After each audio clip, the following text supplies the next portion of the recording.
Okay guys, we're back with our dough. This is part 2 of our 72-hour dough, and as you know, yesterday we mixed this up and it's been sitting out at room temperature for 24 hours. You can see it's definitely grown quite a bit, so I'm just gonna pop the top here and you can just smell. It smells delicious already. Got a nice rise going here, so I'm gonna show you what to do with this next. So you're gonna take some of your flour, and again, you're just gonna sprinkle that onto the countertop because we're gonna be working with this dough again.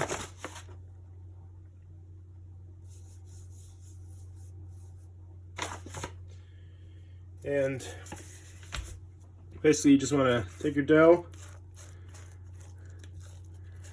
and bring it all together. Try to get it all out in one nice blob and onto your surface. It's good to flour up your hands a little bit too. So this dough is a lot less sticky than it was yesterday. It feels really well incorporated. So I'm actually just gonna cut this into, I'm gonna make 2 pizzas out of this dough. They'll be fairly good size. And I'm just going to use one of these here to cut that into size. So usually I just eye it up, but I'm not that good with the eye. Okay. Then you can kind of just do a weight test. So once you've got those 2 pieces, you're just going to flour them. And then you're going to turn them into a dough ball. So basically what you're going to do is take your dough and you're going to fold it in like this, just gently like that. Turn, do it again. Fold it in, turn, again. And you're going to start to get a nice round dough ball. You want to do that about 10 or 15 times. If it starts to get a little sticky, just little flour on there. You don't want to tear the top. You really want to just be gentle with this process, and you're just making a nice dough ball. And essentially what you want to do is contain the whole dough in on itself, and you're just going to continue to do that about 15 times.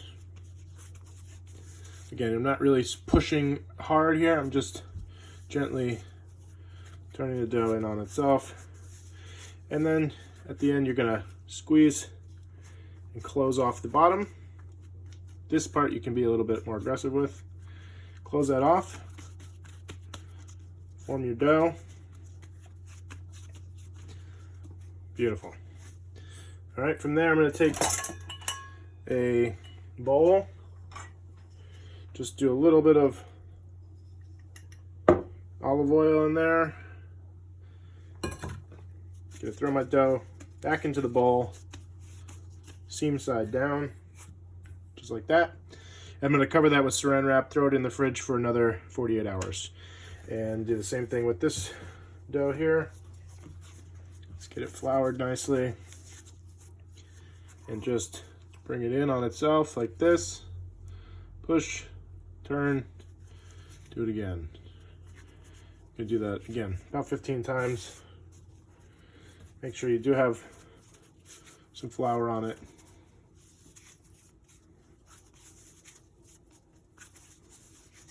And you're just going to get a nice dough ball. These actually feel pretty similar in size. My pizza peel is a 12-inch pizza peel, and I use a 14-inch pizza steel to cook on.